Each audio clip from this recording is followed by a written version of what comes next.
বন্ধুরা আইপিএল 2024 শুরু হবে 22শে মার্চ তারিখ থেকে এবং 23শে মার্চেতে আইপিএলের দ্বিতীয় ম্যাচ কলকাতার সঙ্গে হায়দ্রাবাদের খেলা হবে। তো কলকাতার প্লেইং 11 কেমন হতে চলেছে এই ভিডিওতে আলোচনা করব।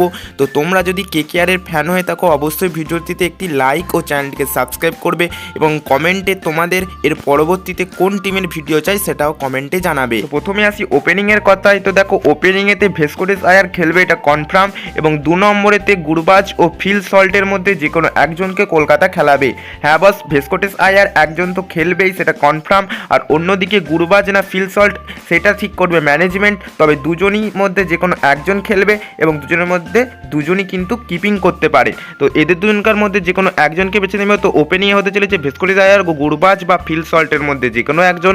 এবং মিডিল অর্ডারের কথা বললে প্রথমেই আসি শ্রেয়াস আয়ার, 4 নম্বরে থাকবে নীতিশ রানা, 5 নম্বরে থাকবে মনীষ পান্ডে, 6 নম্বরে থাকবে রিঙ্কু সিং। হ্যাঁ, শ্রেয়াস আয়ার 3 নম্বরেতে ব্যাট করবে, সেটা ক্যাপ্টেন থাকবেন তিনি, এবং নীতিশ রানা 4 নম্বরেতে, 5 নম্বরেতে মনীষ পান্ডে মিডিল অর্ডারেতে মনীষ পান্ডে একটা গুরুত্বপূর্ণ ভূমিকা পালন করবে, এবং ফিনিশার হিসাবে 6 নম্বরে থাকবে রিঙ্কু সিং।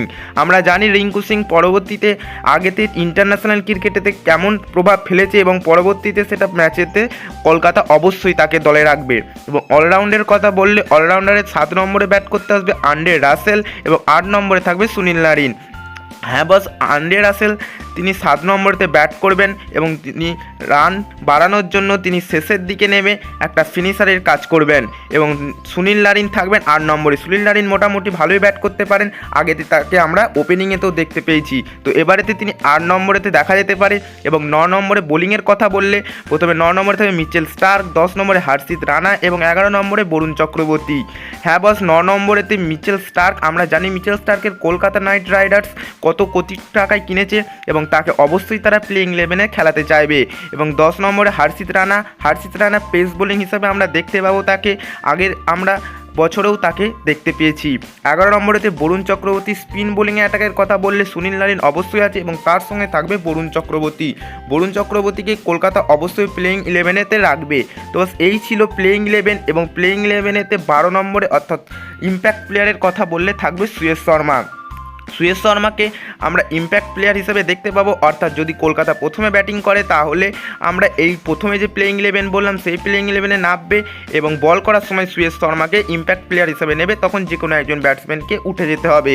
এবং যদি বোলিং নেয় তখন সুয়েশ শর্মা প্রথম থেকেই প্লেইং 11-এ খেলবে এবং তখন হয়তো মনীষ পান্ডেকে তারপরেতে আবার নিয়ে আসবে। তো মনীষ পান্ডে বা ভেস্কোটেস আয়ার যে কোনো একজনকে তারা তুলবে, সেটা ঠিক করবে টিম ম্যানেজমেন্ট, এবং টিম ম্যানেজমেন্টের অনুযায়ী এই ইম্প্যাক্ট প্লেয়ার খেলবে।